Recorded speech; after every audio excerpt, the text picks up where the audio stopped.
ان کے مطابق بھی یہ جو شدید لڑائی شروع ہوئی ہے، جس سے تقریباً 30,000 کے لگ بھگ لوگ جو ہیں پناہ گاہوں میں جانے پر مجبور ہو گئے ہیں، اور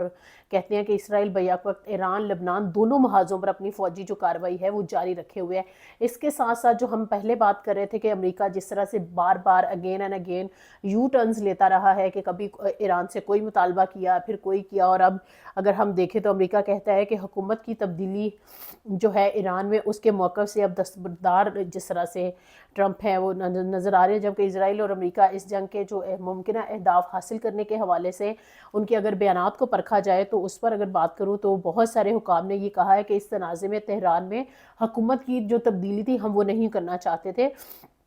جو وزیر دفاع ہیں اور وزیر خارجہ ہے مارکو روبیو، اور نائب صدر جو ہیں وینس، انہوں نے اس بات پہ زور دیا کہ ایران کا جو جوہری پروگرام ہے اس کو تباہ کرنا ہی ہمارا صرف بنیادی مقصد تھا۔ اب دیکھیں کہ وہ اپنے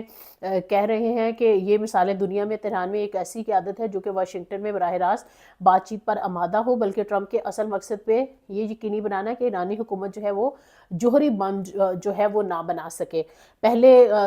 جبھی ہم بات کر رہے تھے تو جس طرح سے اسلامی حکومت کے خلاف پروپیگنڈا کیا گیا، جس طرح سے خامنہئی کو شہید کیا گیا، تو ہمیں نظر آ رہا ہے کہ امریکہ کے جو بیانات ہیں اس میں ابھی یو ٹرنز آ رہے ہیں۔ اور پھر اس کے ساتھ ساتھ اس میں یہ کہا کہ امریکہ یہ بھی چاہتا ہے کہ بنیادی طور پر صدر کے جو مقاصد ہیں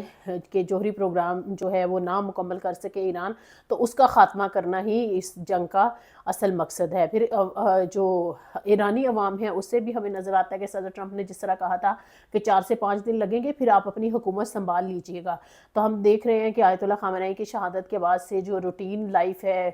خاص طور پر اگر ہم بات کریں ایران کی، تو وہاں پر سچویشن جو ہے وہ نارمل بالکل بھی نہیں ہو سکی ہے۔ ابھی تک حالات جو ہیں وہ خراب ہیں، مسلسل ایران بھی جو ہے وہ رد عمل دے رہا ہے، نہ صرف اسرائیل کو بلکہ گلف کے جتنے ممالک میں اسرائیل کے جہاں جہاں اڈے ہیں، امریکہ کے جہاں جہاں اڈے ہیں، ان کو نشانہ بنایا جا رہا ہے، اور ایران نے واضح طور پر کہہ دیا ہے کہ یہ رد عمل کسی صورت نہیں رکے گا جب تک ہمیں یہ بھی معلوم ہو چکا ہے۔ ایران نے کہا کہ ہمارے پاس انٹیلیجنس ہے کہ جہاں جہاں امریکی فوجی جس جگہ پر جس ہوٹل میں چھپے ہوئے ہیں، ہم ان کو بھی کارروائی کا نشانہ بنائیں گے۔ اب بھی سارے اس کے بعد سے ہمیں نظر آ رہا ہے کہ صدر ٹرمپ کے پاس شاید کوئی ایگزٹ پلان نہیں ہے اس جنگ کے حوالے سے، اگر ہوتا تو شاید اتنی کنفیوژن نہ ہوتی، ان کو بار بار اپنے جو مقاصد ہیں یا پھر اپنے بیانات ہیں وہ تبدیل نہ کرنے پڑتے۔ اب بھی ساری سچویشن میں دنیا یہ سمجھ رہی تھی کہ شاید دبئی سے زیادہ محفوظ کوئی جگہ نہیں ہے، تو آپ نے دیکھا ہے جس طرح سے دبئی میں لوگ سٹک اپ ہیں، وہ فوری طور پر وہاں سے نکلنا چاہتے ہیں۔ امریکہ نے خاص طور پر ایک جو کہہ لیں کہ اپنے رہائشیوں کو ایک وارننگ دی ہے کہ چاہے وہ کویت میں رہ رہے ہیں، چاہے وہ بحرین میں رہ رہے ہیں، چاہے وہ دبئی میں رہ رہے ہیں، چاہے وہ سعودی عربیہ میں رہ رہے ہیں، چاہے وہ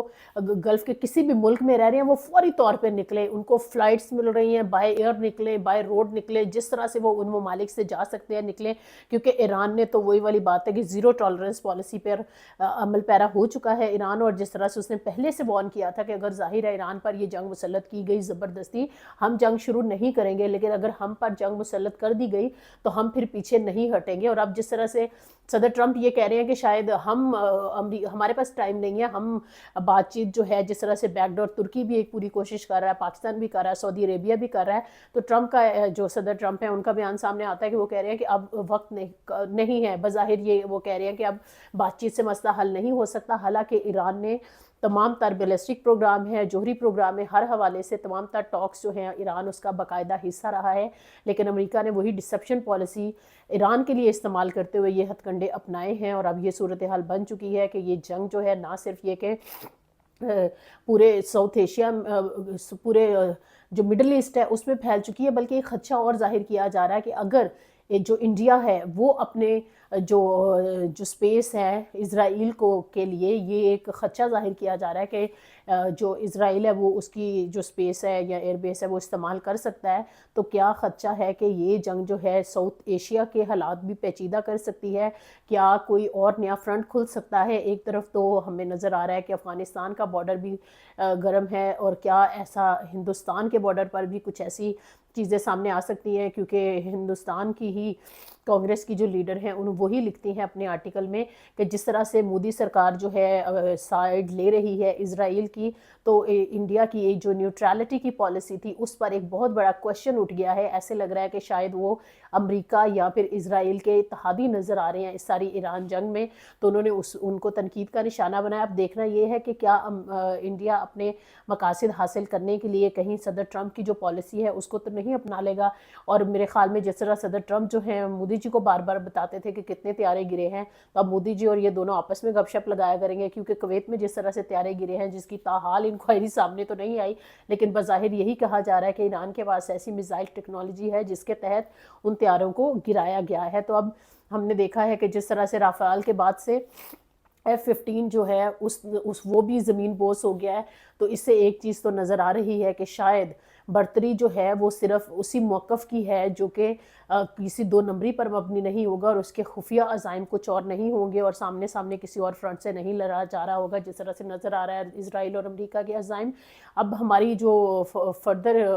صورتحال ہے ایران کے حوالے سے اس پر نظر رہے گی، لیکن ہم دعاگو ہیں ان تمام تر زائرین کے لیے، ان سٹوڈنٹس کے لیے جو شاید ایران میں ہیں اور مصیبت میں ہیں۔ ایران کی عوام کے لیے ہماری دعائیں ہیں، اور خاص طور پر ان تمام ممالک کے لیے ان کو چاہیے کہ اپنی پالیسی کو خاص طور پر نیوٹرالٹی کی طرف لے کر جائیں اور واضح کریں کہ نہ وہ امریکہ سے استعمال ہو۔ نظر تو یہ آ رہا ہے کہ شاید امریکہ ان کو استعمال کر رہا ہے، لیکن وہ اسرائیل کے لیے اڈے جو ہیں یا اس کی پروٹیکشن کے لیے استعمال ہو رہے ہیں، جس پر گلف کے دیگر جو ممالک ہیں ان کو بھی تشویش ہے۔ تو امید کرتے ہیں کہ گلف کے جو کنٹریز ہیں وہ اپنی نیوٹرل پالیسی جو ہے